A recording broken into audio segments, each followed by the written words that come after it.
It was so funny that day when I first found out I was carrying my baby.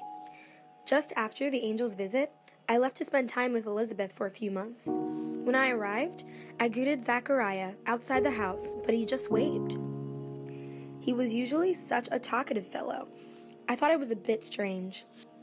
But even more strange was what I found inside. Elizabeth was 6 months pregnant. I hadn't said a word to anyone. I knew she was going to have a baby, but only because the angel had told me, and I'd believed him. But she was so old. It was still a bit amusing to see her so far along. It wasn't until after John was born that we heard the whole story. Zachariah had been in the temple. Even at his age, he still served every time it was his turn. While he was all alone, lighting the incense in the temple, the angel Gabriel appeared. I knew just how Zachariah must have felt. I remember the day Gabriel came to see me.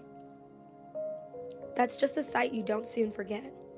And just like me, Gabriel told him not to be afraid.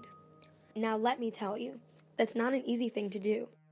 An angel of the Lord stands right in front of you, coming out of nowhere, and you're supposed to stay calm and not be afraid. At any rate, I'll guarantee you my talkative cousin was quiet for at least a few minutes. That's when Gabriel told him he and Elizabeth would have a son. He said that John would be great, and that he should never touch wine or beer. Gabriel said he would be filled with the Holy Spirit. Now, that might not be a big deal to you all in the 21st century, but back before my son was killed, Yahweh didn't pass out the Holy Spirit as generously as he does now. John was one of the few who had the Spirit of the Lord upon him from the moment he was conceived. Gabriel told Zachariah that John would have the spirit and power of Elijah. Did you hear that? Elijah. We'd been waiting for the return of Elijah for centuries.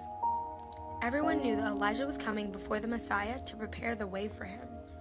That's all the elders of the community ever talked about. And Gabriel said John was going to fulfill that prophecy. I don't think any of us really believed it until the boy was older. In fact, his parents were long gone by the time we saw him as Elijah.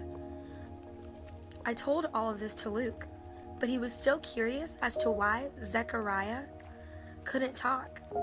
Well, you see, Zechariah had a hard time believing Gabriel.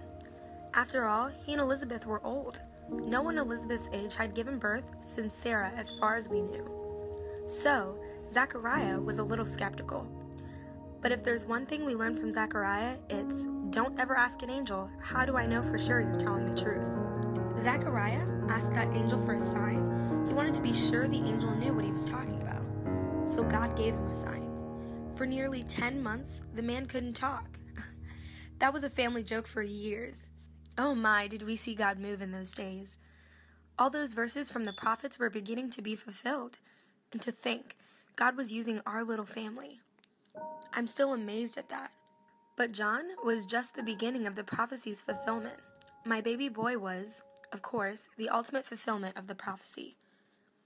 John was sent to prepare the way, to get everything ready for the day my son would leave my home and reveal to the world who his real father was. And prepare the way John did. That's how he made Herod so angry. He was telling the world that the Messiah was finally coming. You'd have thought they'd have rejoiced when John started sharing his message, but I guess those priests and teachers just weren't ready to prepare for the Messiah just yet. My trip to Elizabeth was just the beginning of my preparations.